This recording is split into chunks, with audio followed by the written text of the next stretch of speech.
Let me ask you about the Saudi plan for fighting against corruption, the arrest of so many people, which the world media followed. Why did you do that? We have been trying to fight corruption for a long time. We tried to fight it from the bottom up, but it didn't work because the most egregious violations were at the top.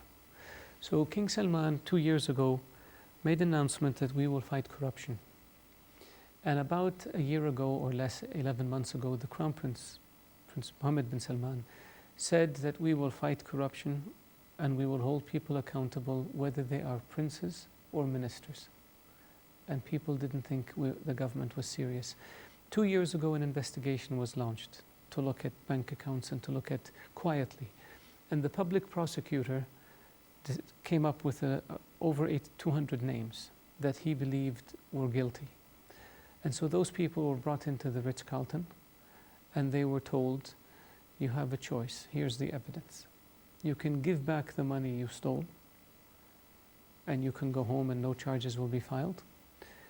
You can show us that you're innocent, but that's going to be difficult. Or you can claim your innocence and we will take your matter and send it to the public prosecutor to the courts, but you will leave the hotel and go to prison. Then another 150 or so were brought in, so the total was over 300. Almost all of them, except maybe 50, settled. I think a small number, 10 or 15, were innocent, so they were allowed to leave. Most of them settled, and the Treasury recovered more than $100 billion in 2 months or 3 months. And those who refused to settle, they're now going to go before the courts, and the courts will decide their fate. And so this was a very powerful signal that we will not allow corruption to continue. It's a powerful signal to deter people from thinking about it. And it's also a powerful signal to foreign investors that you can come to Saudi Arabia and you can do business in Saudi Arabia without having to worry about somebody asking for something in return. And this strategy works, obviously. So far it has. Did you have the support of the public opinion in Saudi Arabia? Extremely supportive. What happened is when the king established a corruption commission headed by the public prosecutor, and it has a number of members. The mandate was to basically go after corruption.